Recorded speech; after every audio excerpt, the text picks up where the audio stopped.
video, we're going to cover the beginning of the trigonometric ratios, focusing on the trigonometric ratios using right triangles. We're going to open this up later, but for the moment, we're just going to focus on right triangles. And what we learn today, and particularly these different techniques, are going to be right triangle based. So when working with right triangles, and more specifically, the two acute angles, in other words, the non-90 degree, or pi over 2 if we want to talk radians, angle that lives in those triangles, we can develop all of the trigonometric ratios using a nice little mnemonic called SOHCAHTOA. And most of you have heard this. And these three relate to the three primary and then three reciprocal trigonometric ratios: the sine, cosine, and tangent functions and their respective reciprocals: cosecant, secant, and cotangent. And what we're going to find is, in triangles such as this, and we'll work with our angle beta living right down here in kind of the lower left corner, there are 6 trigonometric ratios for angle B, and they all are ratios amongst the different measures, the 3 different lengths in the triangle. And using the SOHCAHTOA mnemonic, the sine, the ratio is the opposite over the hypotenuse, SOH. For the cosine function, it's the adjacent side, the side that's right closest to the angle but is not the hypotenuse. Adjacent over hypotenuse. And finally, the tangent, which will be represented as the side that's opposite the angle divided by the adjacent side. Opposite over adjacent. And what's SOHCAHTOA stand for? Sine, opposite over hypotenuse. Cosine, adjacent over hypotenuse. TOA, tangent, opposite over adjacent. And then very quickly, the reciprocal relationships, all we have to do is flip those 3 fractions. The cosecant becomes hypotenuse over the opposite side. The secant becomes the hypotenuse divided by the adjacent side. And finally, the cotangent becomes adjacent over the opposite side. One thing, it's unfortunate, but just get used to this. Note that sine and cosecant are reciprocals of each other. Cosine and secant, you kind of think because you got a couple of them that begin with the word co, that, oh, they ought to be reciprocals, but that is not the case. Sine, cosecant reciprocals, cosine, secant reciprocals. And in our calculator, what we're going to find is the sine, cosine, and tangent functions live right there. To get the reciprocal functions, all we have to do is do 1 over the sine, cosine, or tangent, depending on what we're looking at. The cosecant is nothing more than 1 over the sine. Secant, 1 over cosine. Cotangent, 1 over tangent. And so to work these, it's very simple. To find the cosecant of 40 degrees, we can do 1 divided by the sine of 40 degrees. I'll go ahead and go to the calculator real quick. And one other thing that we're going to notice as we work with the calculator, we're going to sometimes be working with angles in radian measure, other time in degree measure.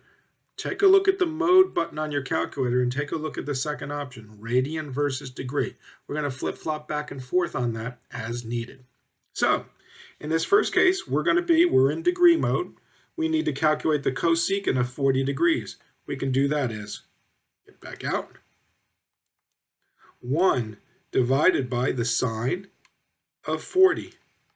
Close our parentheses. I always like to do that and come up with an answer of 1.56. We'll go ahead and round to 2 decimal spots.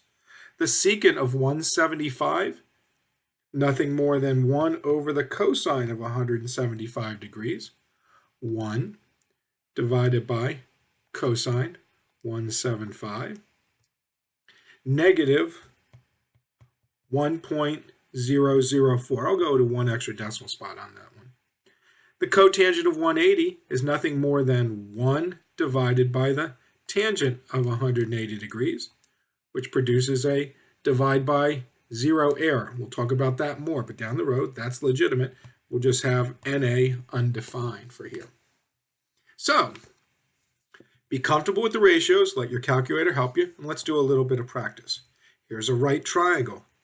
There's our little angle alpha, and we're going to do all the trigonometric ratios for angle alpha. The sine of alpha is the opposite over the hypotenuse, 20 over 25. Cosine, look for the adjacent side, 15 divided by hypotenuse. Ca, 15, 25. Tangent, opposite over adjacent, 20 over 15. And then very quickly, it was nicely structured for us. We can see the reciprocals are right next, right directly across. And so cosecant, all I have to do is flip the sign. 25 over 20. Cosine, flip it. 25 over 15. I know what the secant is. Cotangent, flip the tangent. 15 over 20. So that's the process that we'll work our way through. Let's do a few more examples. To our next page.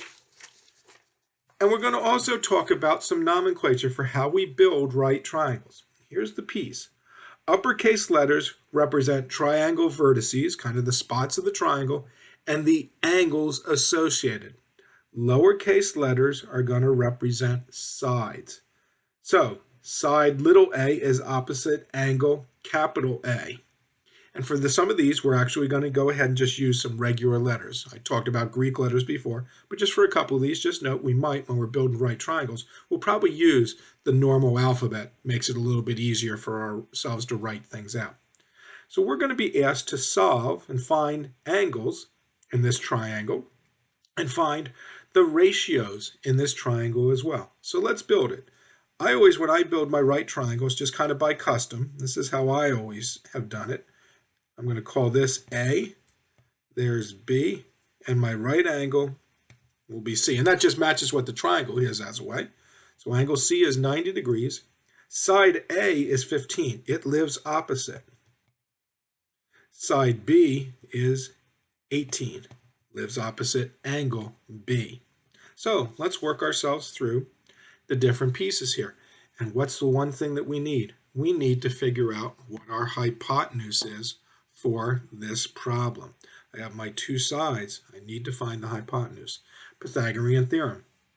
15 squared plus 18 squared. 549. And what will I have here? Well, I'm going to do just a little bit of simple work. We're not going to go to our calculator at the moment, but what I notice is 549 is same as the number 9 times 61. So, wouldn't expect you to know this, but just for the purposes of what we're working here, 549 is the same as 9 times 61, which tells me, if I'm taking the square root of 549, it would be 3 times the square root of 61. So I've now identified my length of the hypotenuse. Now I'm ready to work. For angle A, there is angle A. Sine, opposite over hypotenuse. 15 over 3 times the square root of 61. I'm going to build all the ratios and we're going to do a little bit of cleanup work at the end. Cosine is the adjacent. 18 over 3 times the square root of 61. The tangent is 15 over 18. We'll do our reciprocal relationships in a little bit. Let's work with angle B very quickly. The sine of angle B is opposite over hypotenuse. 18 over 3 root 61. The cosine of angle B is the adjacent. 15 over the hypotenuse. 15 over 3 times the square root of 61. The tangent of angle B is opposite over adjacent. 18 over 15. Right. Now, let's work with our angles real quick. Again, we're going to do some cleanup in a couple spots. I'm not going to worry about simplifying right at the moment. I'm just going to go with the basics. We can simplify some of these fractions in a bit, but there are going to be a couple important things we're going to need to do. The cotangent of A, all I have to do is flip the tangent of A. 18 over 15. The cosecant of angle A is related, it's the reciprocal of the sine of A. 3, the square root of 61 over 15. The secant of A is the reciprocal of cosine. 3, the square root of 61 over 18. Let's do a little bit more work.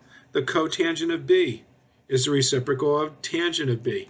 15 over 18. Cosecant is the reciprocal of sine. Cosecant of b, reciprocal of sine b. 3 times the square root of 61 over 18. The secant of b is the reciprocal of the cosine of b. 3 root 61 over 15. Now, there is more work to be done here, and this involves cleaning your denominators. And we can do a little bit of simplifying here. Let's look at a couple. Key piece, always must, as we've always done before, rationalize denominators. We cannot leave a square root sign in the denominator. This 15 over 3, by the way, gives us 5 over root 61. And then to rationalize this, multiply top and bottom by the square root of 61, we'd have 5, the square root of 61 over 61. 18 over 3 times the square root of 61 is the same as 6 over the square root of 61. Again, we need to rationalize. 6 times the square root of 61 over 61. 15 eighths, well, divisible by 3. Both numbers, 5 6, 18 over 5, 6 fifths. 3 root 61 over 15. 3 over 15 is 1/5. Square root of 61 over 5. 3 root 61 over 18. 3 over 18 is 1/6. The square root of 61 over 6. And you could do similar work on the other side. You'll notice, again, a lot of the ratios are similar, just the different trigonometric functions are different. But all the pairs of numbers are still going to be the same. Why? Because those 3 side lengths are not going to change from angle to angle. They're all part of the same triangle. One thing to notice here. I recommend as you do a problem like this that you get all the 6 trigonometric ratios first, then go ahead and rationalize. Why do I say this? When you do that, you'll find out that a couple of your numbers, you're not going to need to worry about that. Your square root's going to live up top. Sometimes it does live down in the denominator. Clean it up, but don't do that until after you've gotten all the ratios.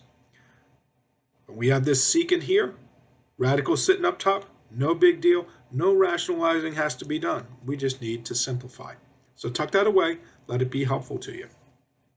Okay, here's another problem. We have a right triangle. It's not implied here, it's not said explicitly, but just note for everything we're doing at this moment, we have a right triangle. I'm going to draw it like this. I know that this, I'm going to make that my angle theta, and I know that the sine is equal to 4/7. The sine is opposite over hypotenuse. What's that tell me? Well, my opposite must be 4. My hypotenuse better be 7. I need to figure out for angle theta what the adjacent is equal to. Well, what do I know? I know that 7 squared equals 4 squared plus, let's just call this, why not? I'll just call it adjacent squared, no problem. 49 equals 16 plus adjacent squared. It's getting a little bit ugly, but 33 equals what? That good old adjacent side squared. The adjacent side is equal to how much? The square root of 33. With that, I have everything I need. Sine equals, the sine of theta equals 4/7. Hey, let's do the reciprocal while I'm right there. Cosecant of theta equals 7/4. Cosine of theta equals the square root of 33, adjacent over hypotenuse, 7. Secant of theta equals 7 over the square root of 33. Hey, here's one where I'll have to rationalize. Let's come back to it in a bit. Tangent of theta equals opposite over adjacent, 4 over root 33. Have to do some work here. What do I know about the cotangent? Cotangent of theta equals the square root of 33 over 4. Who do I need to do some extra work with? I need to rationalize 4 over root 33, which becomes, multiply top and bottom by root 33, 4 root 33 over 33. Secant, that's another one where I have to rationalize. Top and bottom again by root 33 over root 33, 7 root 33 over 33. And there's my 6 ratios. All right. Let's do a little bit more work here. We're going to move into some application problems in a second, but here's some more work to do. A right triangle, and we're asked to solve the right triangle. Whenever you're asked to solve a right triangle, you're being asked to identify all three angle measures and all three side lengths. So what do we have here? Triangle DEF with angle D being 90 degrees. So I'm going to write it like this, 90 degrees. That must be my side D. I'm just going to put E up here and F over there. Kind of random, but that's just how I'll do it, DEF. What do I know? I know that angle E equals 41 degrees. I know that side F, little f, is equal to 20. I need to solve the rest of this triangle. How can I do that? Well, let's find out. I'll go over here. I'm going to put D, E, and F. And then I'm going to put little d, little e, and little f. I'm going to fill in what I know. Angle D is 90 degrees. Angle E is 41 degrees. Side little f is 20. Okay, now, what are some more things that I can do? The angles of a triangle always sum up to 180 degrees. So I know that angle F must equal 180 minus 90 minus 41 equals 49 degrees.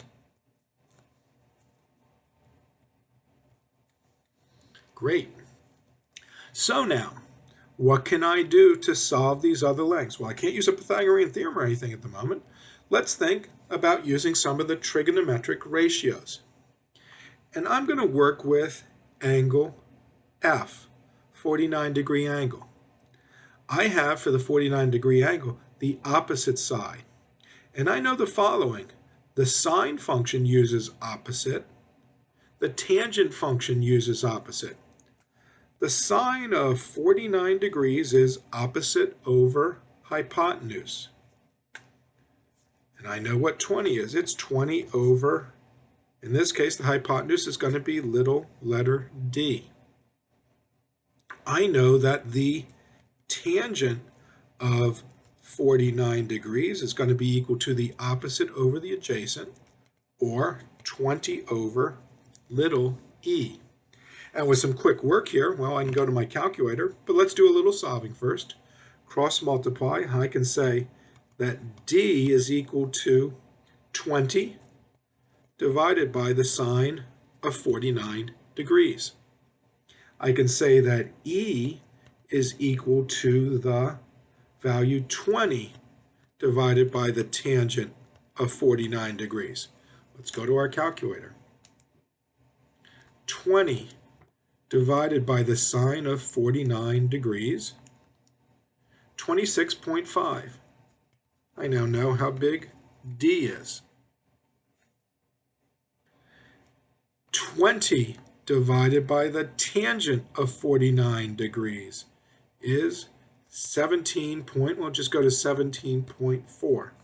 I've been able to solve this triangle. Little d, 26.5.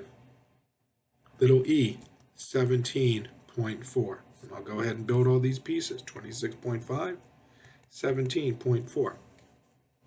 Let's just do something. We're going to maybe lose just a little precision here, but let's do a little checking. Let's do some Pythagorean theorem work. 20 squared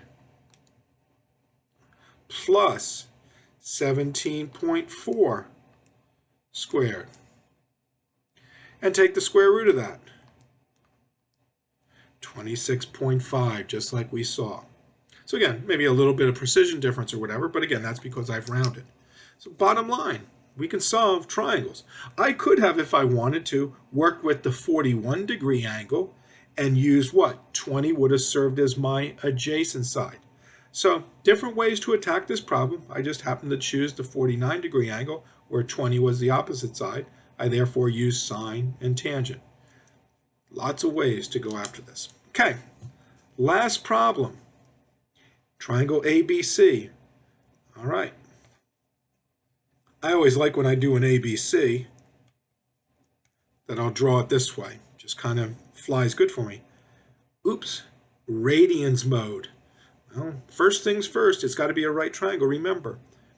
360 degrees is 2 pi radians. Pi over 2 is 90 degrees. So I know where my right angle is. It's pi over 2. Angle A is 8 pi over 45. I need to figure out what angle B is. And by the way, I know the little a is 24.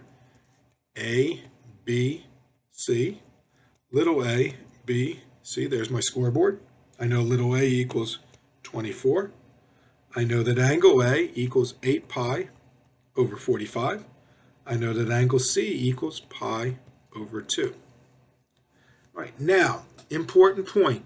When solving this, all answers stay in radians mode. Do not convert. When you're writing your final answers, I need to see them all this way. Some of you will be tempted to convert everything and do all your work in radians and then go back at the end. My recommendation is, in other words, convert from radians over to degrees, get all your answers, and then go back. My recommendation, just stay in one mode, and we'll do that here. So, first things first, we got to do a little bit of work.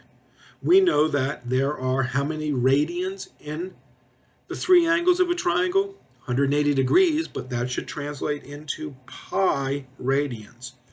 Pi radians equals pi over 2 plus 8 pi over 45 minus whatever angle, and I'll just write like this, it's an angle sign, angle B. And if I do a little bit of work here, hey, a common denominator could be, in this case, I could work with 90, 45 pi over 90 plus 16 pi over 90 equals pi. This would be what? 90 pi over 90. What would I wind up for my next angle? 90 pi. 90 minus 45 minus 16 pi. What would I do? 90 minus 45 minus 16, I'm going to get 29. Angle B equals 29 pi over 90. 29 pi over 90. Again, test it. 29 pi over 90 plus 16 pi over 90, 45 pi over 90 plus another 45 pi over 90, 90 pi over 90, pi. We are correct. So I have my three angles. It's going to be a little hard, but I'm just going to write 29 pi over 90 there for my third angle. So if I look, I can use the same concept that I just used. I'm going to work with angle A, which is 8 pi over 45. What do I need to do with my trigonometric functions? I need to put myself into radians mode. I've done such. Quit out. And so now let's set a few things up. I know that the sine function is opposite over hypotenuse. So I know that the sine of 8 pi over 45 radians is equal to 24 over little c. I know that the tangent, because that's the adjacent side that I'm going to want, little b, tangent of 8 pi over 45 equals 24 over little b, opposite over adjacent. So c equals, same cross multiplying, 24 over the sine of 8 pi over 45. Notice I put 8 pi over 45 in parentheses. And I'll do that over here just to be careful. I know that b is equal to 24 divided by the tangent of 8 pi over 45 radians. Quick thing, remember, pi on your calculator is located second and then the up arrow. So here we go. I need to calculate 24 divided by the sine of 8 second pi divided by 45. 24 divided by the sine of 8 pi over 45. I come up with 45.29. And I know that the b is equal to 24 divided by the tangent of 8 pi over 45. 24 divided by tangent 8 times pi divided by 45, and I come up with 38.41. Have I solved this triangle? I sure have. B, 38.41. C, 45.29. So the key with any of these problems is just taking advantage of what you know. Angles in degrees sum up to 180. So if you get two angles and a side, find your third side. Start working your trig ratios. Choose the angle that you want to work with. It's not going to be the right angle. You're going to work with one of the other two angles. If you're in radians mode, still the same type of concept applies here. Work the same way, go forward, and you'll be in very good shape solving these types of problems. In our next video, we'll work through applications using word problems to solve triangular situations.